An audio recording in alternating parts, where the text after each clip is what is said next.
What's up guys, it's me, Jay Flat Out, and I know it has been months and months and months since I made a video for you guys, but I wanted to make sure I had something good. I didn't want to just fluff content, I didn't want to do just little trinkets and, you know, little stuff like that. So, I don't have anything good for you. That's the honest truth. I have something amazing for you.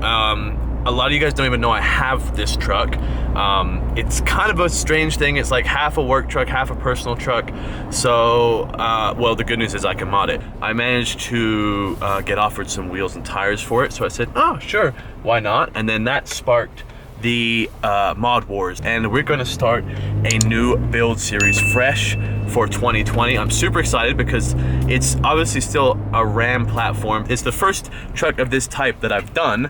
So hopefully you guys are excited. Hopefully, I know I'm excited because not only is this the first dually I'm gonna be building, but it's also so far got the biggest support behind it in terms of companies. So anyway, we'll take a look at the truck. I'm almost back to the house. So we'll take a look at the truck. We'll take a look at all the parts, the plans. Now, let's get to it. Ooh, there's the big girl now. Now, if you follow me on Instagram at JFlatOut, you probably would have seen a teaser of this truck already because I've posted it since I got the wheels a couple times. But if you don't follow me, then this is gonna be brand new for you. Now, don't mind the garage because some things have changed and it's super messy. But the first thing I wanna show you is these Banks power parts. Now, when I told you we went all out, we went all out. I've got an intercooler. I've got a Ram air intake system. I've got the iDash with the pillar mount, got a 5-inch exhaust.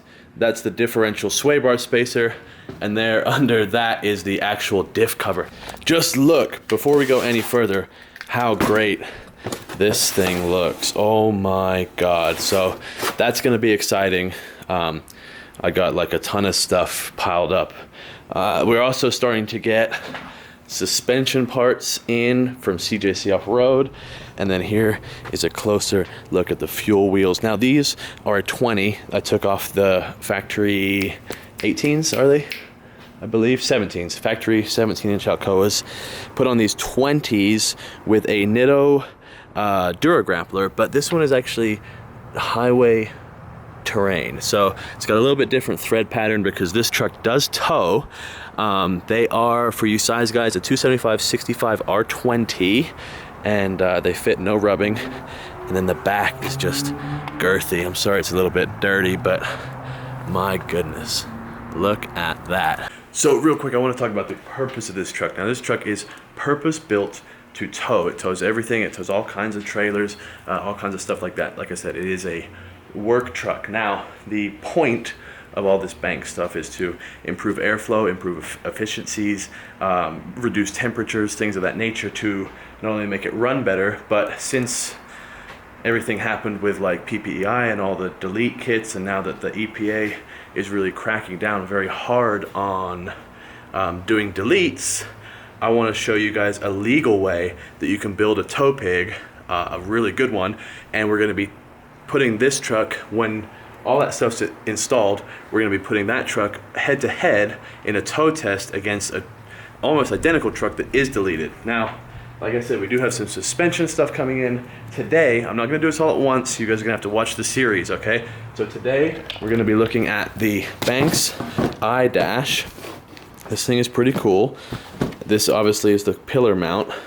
We'll probably do the iDash. We'll probably do the cold air intake, and then we'll see how I feel after that. So I currently have the Edge Insight. Obviously that is going to be getting removed, and the pillar mount kind of goes like that.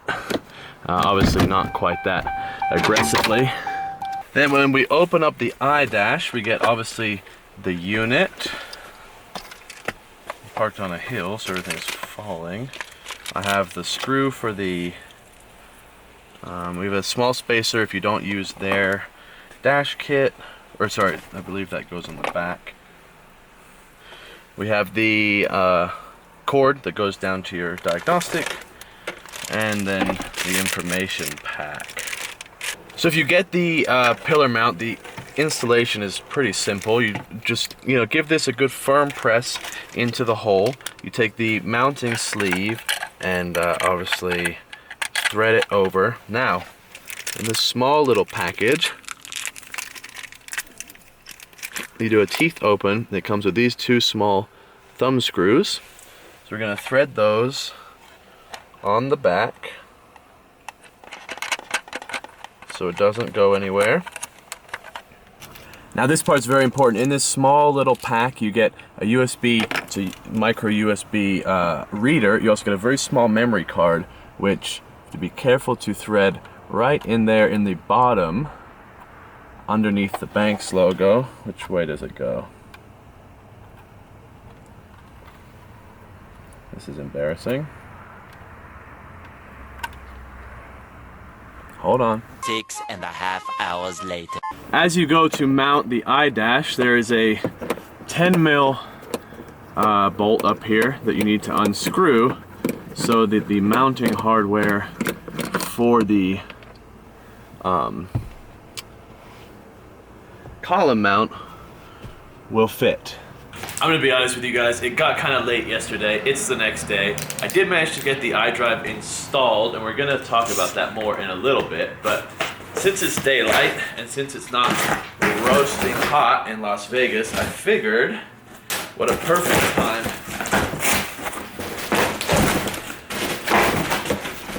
to install. Oh my goodness. Wow.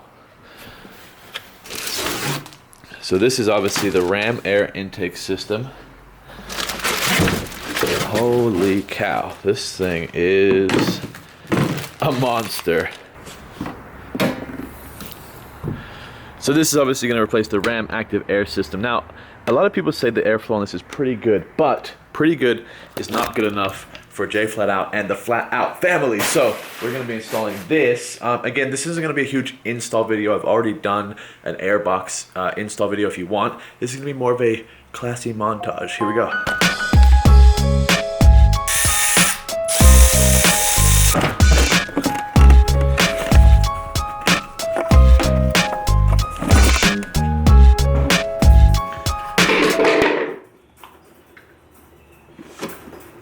So this filter is about 6,000 miles old, but you can see the inside of this does get pretty gunked up. Now the reason that I had to take that off is because part of the install is transferring the actuating door mechanism from the factory box to the new Banks Ram Air. So you're going to take a T30 and undo these.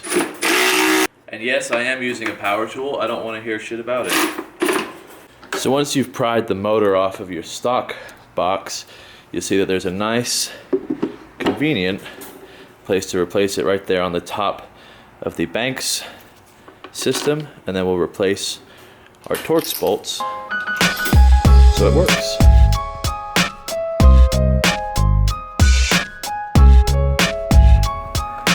So this is what it looks like all installed. This thing put us through hell. I need to find that last screw, but we're gonna start it up and see if we notice any sound difference.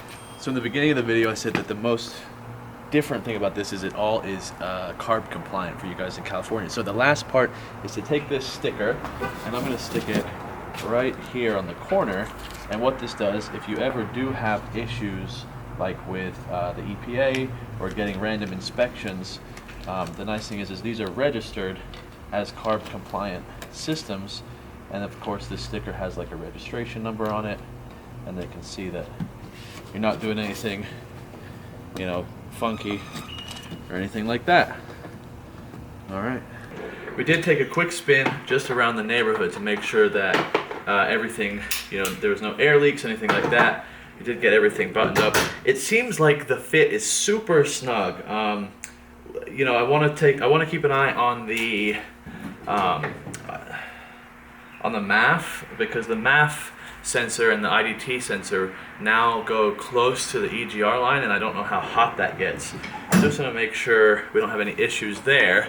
But once we get everything put away, I'm going to take this out for a real drive. I will give you a teaser. The turbo is louder, I could tell that already, and it does seem to have more throttle response, so that's obviously a good thing. But we're going to be doing this, like I said, as a series, and so we're going to be like installing a couple parts, then doing a review, installing a couple parts, doing a review, and then we'll do the big tests when everything's put on, because you can see we still have a bunch more stuff there, and more stuff is coming from CJC. All right, guys, so we're doing the first drive since the install, and a couple things that definitely I can tell right off the bat is I can hear the turbo a lot more now, and listen to this. The engine brake is a lot more prevalent. That's obviously because we lost that foam filter that kind of is in the factory ram air box. We took that out, or that is obviously gone now that the ram air box is gone, and the pipe is a lot different. So basically when the engine brake engages, that turbo noise is a lot more present now. So again, let's see, you can hear that. That's nice. I can hear the turbo whistle now. I definitely feel a little bit on the throttle response. It does feel faster. I'm liking the iDash. The thing is with the iDash is compared to the Edge Insight that we took out, the Edge Insight takes up a lot of your windshield real estate. This is so nice how it's just so small, and you can see I haven't cleaned that off yet. So the iDash used to be like right here, and it was kind of a pain in the ass. So I do like this a lot more. It's just, you know, not quite so aggressive and in your face, but you can still get a lot of the same great information. So far for part one, I'm very happy. As again, I said, this is gonna be a series. So the wheels and tires I didn't film. This was the ram air intake and the iDash system with the column mount. Again, these links will be in the description below. As always, if you guys want to go check them out, purchase anything like that. But yeah, we're gonna continue on with the series. We got some suspension stuff coming. We've got the intercooler and exhaust, which is gonna be huge. I can't wait to tow with this and see how our temperatures are affected and things like that, and then compare this truck when it's fully built to a deleted truck, which I think is gonna be great. And yeah. Anyway, that is going to wrap it up. Thank you guys for watching. Thank you for still staying subscribed and continuing to subscribe even when I wasn't uploading content. I am back now, and as well as this dually, you know, there may be other projects going on. I have 2 other vehicles that I'm debating making videos on, and if the interest is there and if things on this build go well, then we'll have future builds in the future, obviously. So anyway, again, thanks for watching. Sorry I've been gone for so long, and we'll see you next video.